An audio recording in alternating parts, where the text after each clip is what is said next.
Sebuah eksplorasi kekayaan sejarah Cirebon yang penuh dengan nilai-nilai budaya adiluhur, berbagai tradisi masyarakat, era lahirnya Pedukuhan Cirebon, era Kesultanan Sunan Gunung Jati, era hegemoni kolonial kepada raja-raja. Dalam program penuturan sejarah, sebuah perjalanan dari seorang putra Prabu Siliwangi. Beliau sebagai pemimpin besar dari satu wilayah yang luas menyebarkan Islam, orang tidak terasa bahwa dia juga dan memikirkan masyarakat yang ada di sekelilingnya. Dia dengan akulturasi budaya dia masuk. Ini membuktikan bahwa Cirebon sejak dulu sudah memiliki sejarah yang global dan mendunia. Banyak generasi muda yang sudah tidak mengenal lagi sejarah Cirebon.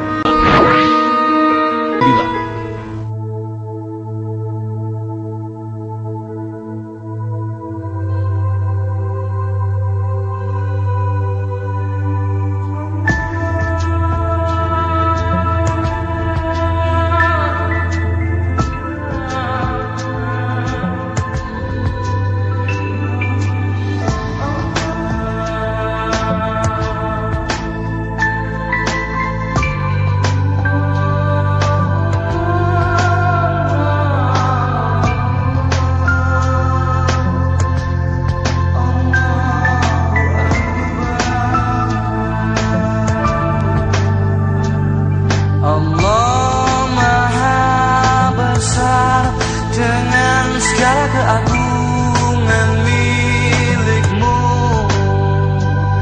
Allah Maha Besar, segala puji untuk-Mu. Pedukuhan Cirebon itu didirikan oleh salah satu Wali Songo. Kita kenal bahwa di Pulau Jawa ini ada Wali Songo.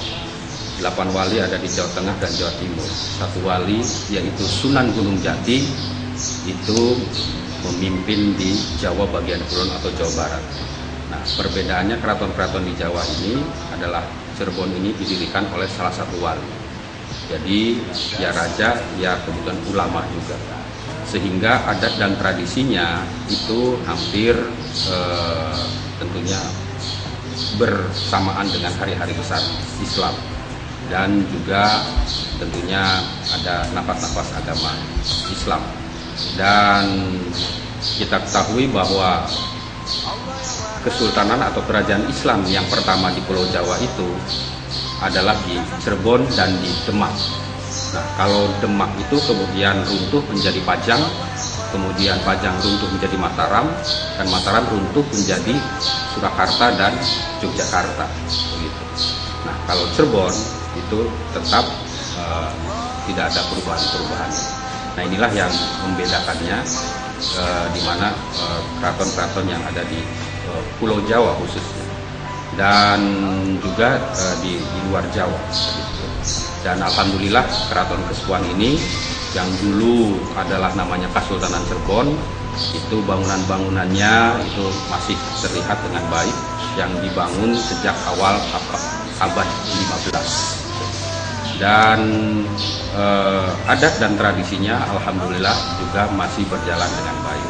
Tadi saya sebutkan bahwa di sini adat dan tradisinya hampir bersama dengan hari-hari besar Islam, dan dengan tentunya karena berdirinya Kesultanan Cirebon itu adalah syiar Islam, sehingga adat dan tradisinya adalah hari besar Islam. Kalau di Bali itu hampir kerajaan-kerajaannya itu adalah agama Hindu, sehingga adat dan tradisinya Hindu. Nah, inilah ada keragaman dan perbedaan keraton-keraton yang ada di Indonesia. Adat dan tradisi yang ada di Keraton Kesepuhan Cirebon ini dari mulai 1 Muharram sampai dengan 1 Muharram lagi itu penuh dengan kegiatan adat tradisi Islam. Ada seperti tadi Muharram itu berarti 1 suro, kemudian 10 suro, ada Bubur Surah, kemudian Safar, Mulud, kemudian Apeman, kemudian ada juga sekatenan, ada Idul Fitri, Idul Rayagu, dan juga ada gerbong Syawal dan lain sebagainya. Jadi dari 1 Muharram sampai dengan 1 Muharram lagi, 1 tahun penuh itu banyak sekali adat dan tradisinya. Dan di samping itu ada tradisi yang lain, adalah ada tradisi Caos.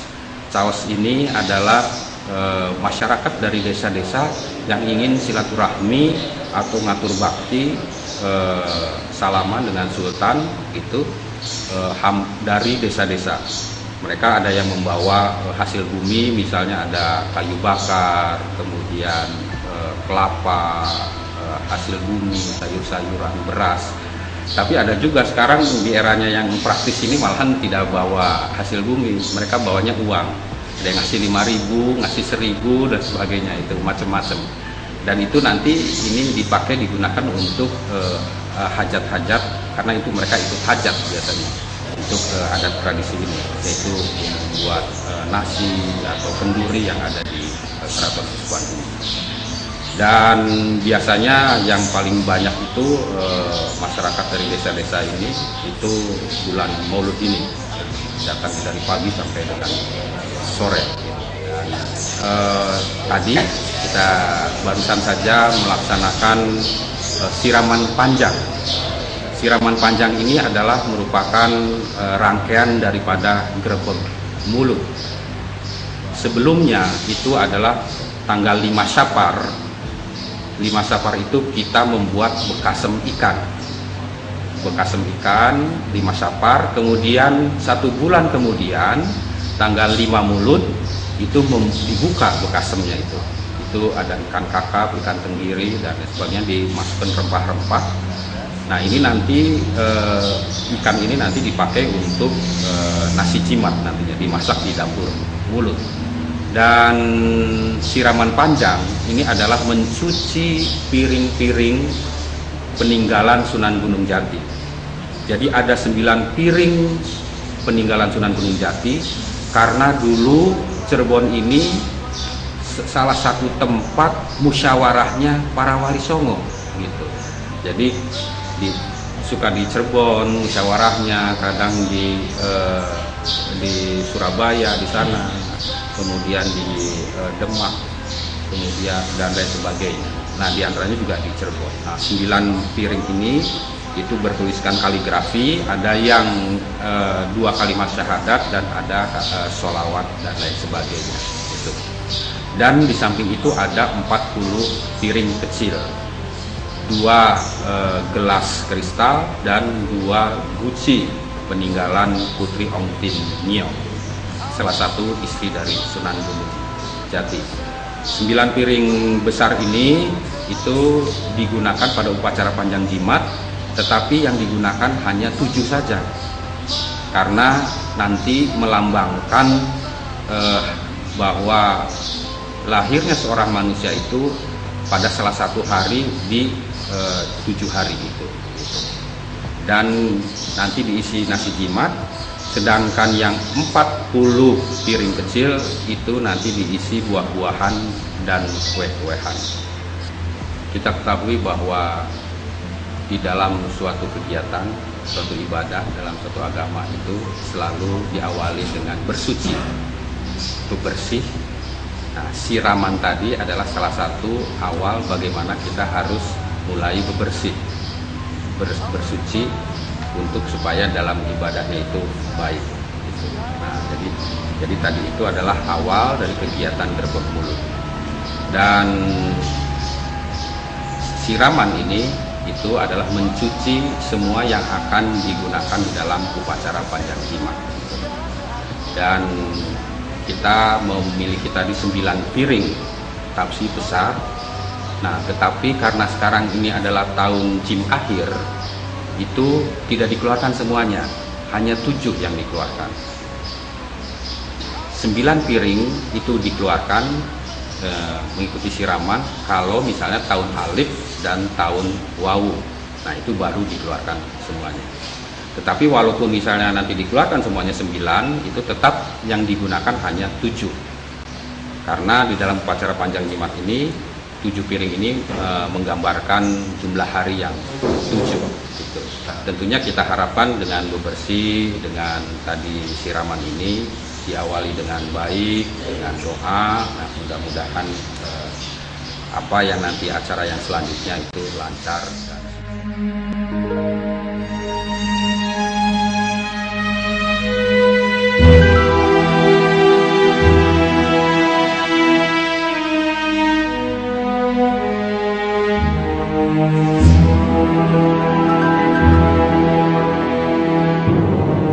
Sebuah eksplorasi kekayaan sejarah Cirebon yang penuh dengan nilai-nilai budaya adiluhur, berbagai tradisi masyarakat, era lahirnya Pedukuhan Cirebon, era Kasultanan Sunan Gunung Jati, era hegemoni kolonial kepada raja-raja.